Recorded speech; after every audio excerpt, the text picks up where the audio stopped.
Hello, this is Don the Tool Man, and today I'm sharing with you my vintage Estwing hammer. It's a 20-ounce hammer. I got this back in 1994. I got it used, so I'm not really sure how old it is, but I can date it back to 1994. I got this uh, when I first started my construction job. I was building some chicken barns and stuff, and I showed up on the site at first with a 16-ounce hammer, and everybody kind of made fun of me. They said, "So what, you plan on hanging curtains?" And I'm like, "Well, no, I just happened to grab a hammer and I just showed up." And they told me, "Well, come back with at least a 20-ounce hammer." So uh, that's what I did. I grabbed my Estwing hammer and I went to work. And on the back of here, it says, well, it says nylon, and it says E3 20S USA on there. I don't know if that'll help you maybe date it or not. I'm not sure. I'm not sure. I'm quite sure it's probably vintage. I don't remember if it had any tread there on the face of it or not. If it did, it's probably worn off.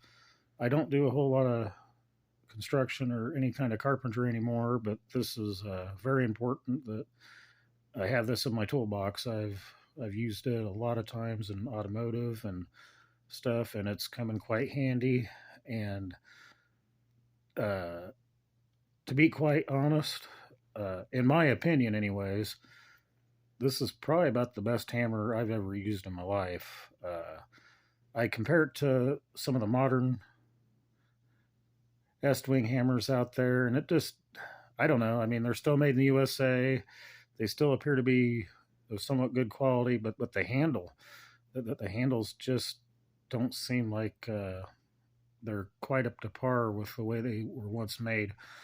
Uh, when you're driving something in with this, you don't feel any vibration. It's what I call the Cadillac of hammers.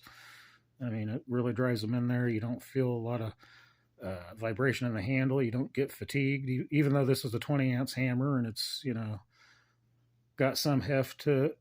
I don't really even get wore out by using it and stuff. Some people complain, once you get above 16, it'll kind of wear you out. But I don't know. I think right there in the handle, it kind of makes all the difference in the world on whether you're going to get wore out or not. But yeah, there's times I grab this and it doesn't really feel the weight and stuff. Real well machined out.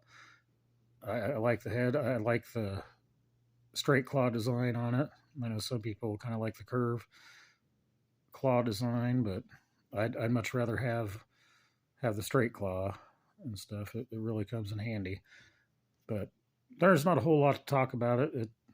Keep in mind it's just a hammer, but to me it's been pretty special. I've held on to it, and out of all the tools I've had over the years, this always tends to stick around. They could probably use a good cleanup, but I kind of like the way it looks. It's got that rough and kind of tough look to it. I might clean it up at a later date, but I think I'll just probably keep it like this, though. I'm not sure. If anybody has any ideas on what I should do with it, feel free to leave that in the comments, and maybe I'll consider doing something with it. But for right now, I think I'll just leave it as is. Well, that's pretty much all I got on this. So if you like my content, make sure to hit that like button, and if you really like my content, make sure to hit that subscribe button. Thanks for watching.